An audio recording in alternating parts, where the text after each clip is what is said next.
Ang nakakakilabot na hula ni Jay Costura sa Pilipinas sa taong 2026, muling umingay ang pangalan ni Jay Costura, isa sa pinakakilalang manghuhula sa Pilipinas. Marami na raw siyang prediction noon na tumama. Mga trahedya, issue sa bansa at pati mga pangyayaring ikinagulat ng publiko. At ngayon, naglabas siya ng 10 sa pinaka nakakatakot at pinaka-controversial na hula para sa taong 2026. Pang-10. Taon ng pagbabagong kinahaharap ng bansa. Ito ang pinakasentro ng lahat ng hula ni Jay Costura. Sabi niya, ang 2026 ay taon ng matinding pag-uga para sa bansa. Sa pamumuno, ekonomiya, kabuhayan, pananampalataya, kabataan at mismong direksyon ng Pilipinas. Hindi raw ito katapusan, pero punto ng pagbabago. Ang linya niya na pinakatumatak. Ang Pilipinas ay hindi mawawasak, pero yayanigin muna bago itayo muli. Pang-9, paglaho ng isang kilalang artista. Ayon sa kanya, may isang napakasikat na artista o posibleng buong celebrity family ang biglang mawawala sa spotlight. Hindi sa dahil may issue, hindi burnout, hindi personal na problema, kundi dahil sa isang malalim na tawag na magtutulak sa kanila para iwan ang showbiz at mamuhay ng tahimik. At ang pananahimik nila ang magpapalakas ng mga haka-haka. Sabi niya, ang liwanag ng entablado ay pansamantala, pero ang kapayapaan ng loob walang kapalit. Pang-8, krimen at kawalan ng trabaho. Nakikita ni Jay na sa 2026, tataas ang krimen na konektado sa hirap ng ekonomiya. Maraming kabataan ang mahihirapang makahanap ng trabaho, mapapasabak sa illegal activities, magiging vulnerable sa scams at droga. Kahit probinsya, hindi ligtas. Ngunit sa gitna ng dilim, lilitaw daw ang mga grupo at volunteers na tutulong sa mga nawala ng pag-asa. Ayon sa kanya, sa hirap ng buhay doon nasusukat ang malasakit ng tao. Pang-7, digital na gulo at cyberwar. Ito ang isa sa pinakakinatakutan ng mga taga-subaybay niya. Sabi ni Costura, magkakaroon ng malawakang cyber chaos, pag-atake sa servers, data breach, pagkawala ng maraming accounts, pagkalat ng deepfakes, fake news na mas matindi pa sa dati, posible pang temporary shutdown ng ilang social media platforms. Ang tawag niya rito, ang kaguluhang hindi mo nakikita pero nararamdaman. Pang-6, bagong sakit, tahimik na mutation. Ayon kay Jay, isang bagong variant or mutation ng dating virus ang posibleng lumitaw. Tahimik, mabilis kumalat, at hindi agad napapansin. Magdudulot ito ng takot, pagdagsa sa ospital, sigalot sa gobyerno, pagkalat ng peking lunas online, pero may pag-asa pa rin. Sabi niya, sa bawat sakit, may bagong bayani na lilitaw. Pang-5, pagputok ng isang matagal ng tahimik na bulkan. Isa sa pinakamabigat na prediksyon. Isang bulkan na dekada ng tahimik ang biglang magpapasabog sa 2026. Dahil dito, malawakang paglikas, abo sa himpapawid, bawal lumabas, sira ang kabuhayan at epekto sa buong ekonomiya. Pero sabi ni Jay, pagkatapos ng apoy may bagong lupa na sisibol. Pang-4, mga bagyong sobrang lalakas. Ayon kay Costura, ang Visayas at Mindanao ay makakaranas ng sunod-sunod na bagyong napakalakas, kakaiba raw sa nakaraan. Magkakaroon ng malalim na pagbaha, isolated areas, pagkawala ng kuryente, mabigat na pinsala. Pero pagkatapos ng unos, lilitaw ang kabataan, volunteers at bagong leader na may malasakit. Pang-5, global recession na tatama sa Pilipinas. Inuulit daw ni Jay ang nakikita niya mula 2025 sa 2026, posibleng sumabog ang global economic crisis. Dahil dito, ang pagtaas ng presyo, pagsasara ng negosyo, pagtaas ng utang, pagbaba ng value ng pera, mas mabigat na pasanin sa pamilya. Ayon sa kanya, sa hirap, doon nasusubok ang tatag ng Pilipino. Pangalawa, pagkalugmok ng mga malalaking negosyo. May ilang malalaking kumpanya kasama ang kilalang brands na matagal na nating nakasanayan ang posibleng magsara o magbawas ng operasyon. Hindi dahil sa iisang dahilan, kundi kombinasyon ng digital disruption, economic crisis, supply chain problems, global instability. Ito raw ang magpapayanig sa merkado.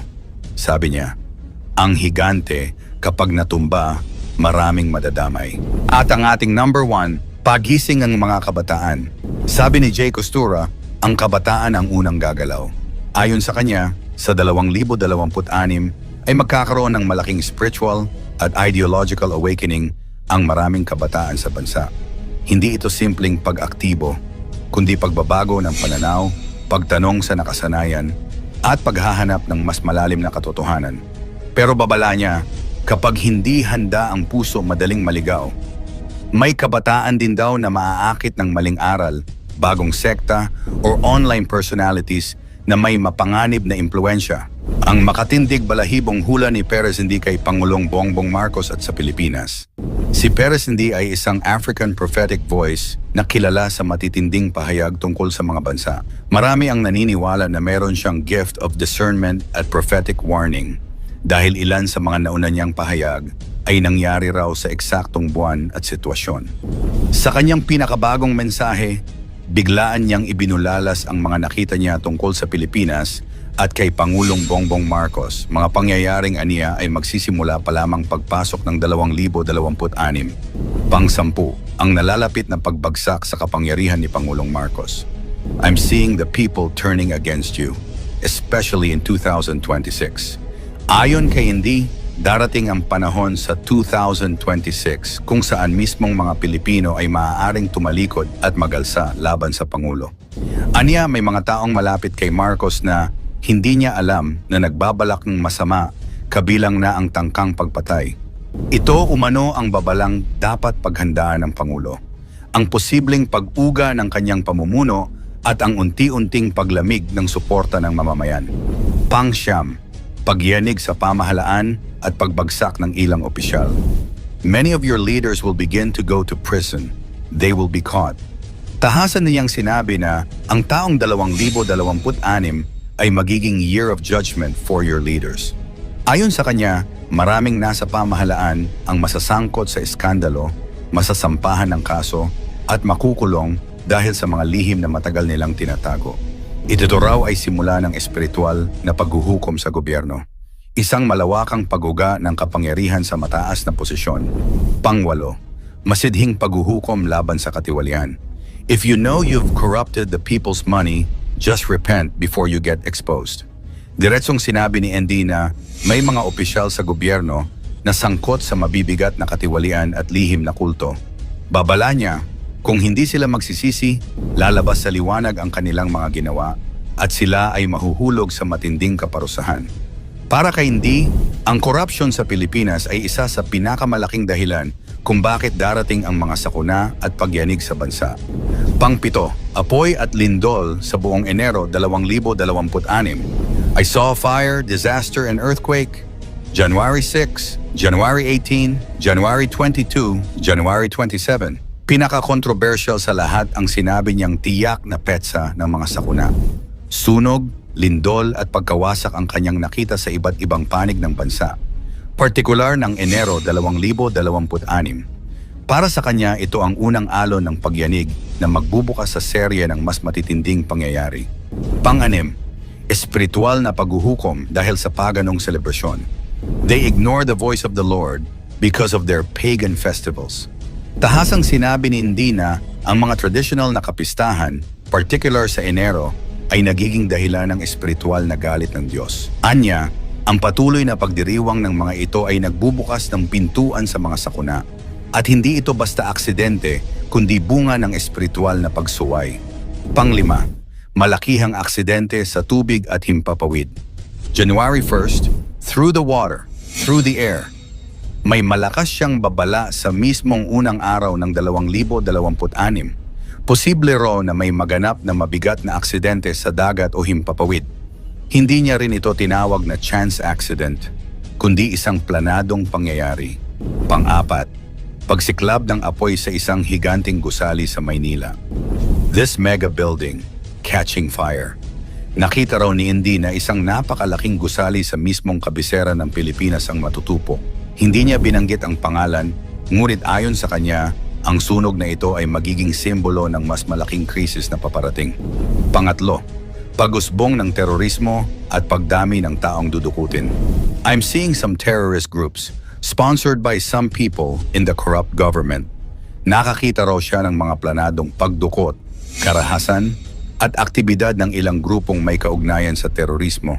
At ikinagulat ng marami ang sinabi niyang may mga nasa gobyerno ang nagbibigay umano ng suporta sa mga ito. Pangalawa, 6 na bulkan at lindol na magnitude 7 to 8, 6 volcanoes, and a lot of earthquakes. Para kay hindi 2026 ay hindi lamang taon ng sunog, kundi ng serye ng pagputok ng bulkan at malalakas na lindol. Hindi ito maliit na pagalog, kundi mga lindol na kayang magdulot ng pambansang kaguluhan.